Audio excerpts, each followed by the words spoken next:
This is the voltage drop calculation that we're all taught as electricians. We're all familiar with this. But the issue, for lack of a better word, the issue with this, just like with the Ohm's Law power wheel, is these really are designed for resistive loads. They don't take into account inductive reactance. Let's say we have this 5 horsepower, 240 volt induction single phase motor, fed with number 10. It's an EMT conduit, 150 feet, and our power factor is 0.8. We're gonna look at table 430.248 in the NEC for 5 horsepower, single phase, 240 volt motors, 28 amps. We'll use this standard single phase voltage drop calculation, 2 times K times I times L over the CM. Our CM for number 10 is gonna be this 10380. Plug in the values, work through the math. Your voltage drop is 10.44 volts or 4.35%. But in an inductive load like a motor, our current is lagging our voltage.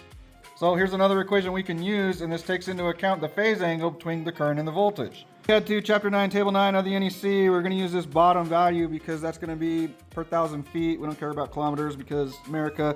So I said it's number 10, an EMT conduit. So we go over here for our R value, and it's going to be 1.2. Our X value is going to be 0.063. Now this is per 1,000 feet. Here's our R value at 1,000 feet. Figure out our per foot value. Remember in our example, I said it was a 150 foot run. So at 150 feet, it's 0.18. And you do the same thing for our X value, so our per foot value, and then at 150 feet. Our power factor is a cosine of the phase angle. We know what our power factor is. So we can find that phase angle by taking the arccosine of our power factor. So we take the arccosine of that 0.80, we come up with a 36.87 degree phase angle, meaning our current is lagging our voltage by 36.87 degrees. We're gonna take the sine of that phase angle, it comes out to 0.6. Now we have all our values, so we can just plug it in and work through the math. So voltage drop in a single phase situation is gonna be 2 times our current, multiplied by our R value, multiplied by the cosine of the phase angle, or your power factor, plus your X value multiplied by the sine of your phase angle. So you plug all that in, work through the math, and your voltage drop is 8.38 volts, or 3.49%. Let's run through the calculations with a 3-phase 20 horse motor. Power factor of 0.85, so we'll go through our standard calculation. Table 430.250 of the NEC for a 20 horse 483 phase motor, it's 27 amps. So you plug in those values. Again, we're using number 10, so there's our circular mills for number 10.